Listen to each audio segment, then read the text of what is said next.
Si aujourd'hui Citroën c'est considéré comme une marque un petit peu à vocation low cost, voilà, qui va concurrencer Dacia, à l'époque c'était autre chose. Ils savaient faire des voitures de fou, notamment cette CX-25 GTI Turbo 2.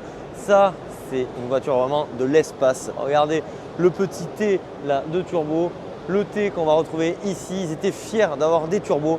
Vous avez aussi la BX qui a longtemps été considérée comme une voiture particulière, qui est de plus en plus appréciée pour ses qualités, à juste titre. C'est une auto géniale, conçue par l'un des plus grands designers quand même, on a tendance à l'oublier. Bien sûr, on peut parler de la XM. En plus ici, c'est pas n'importe quelle XM, c'est une XM multimédia. Pourquoi multimédia? On voit pas trop, mais en fait, il y a une espèce d'écran GPS et à l'arrière aussi. Voilà, n'hésitez pas à bien zoomer sur la vidéo pour voir ceci.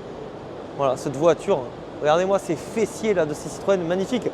Mais là, si on parle de belles voitures, pour moi, la plus belle voiture française, la Citroën SM. Voiture spectaculaire, fantastique.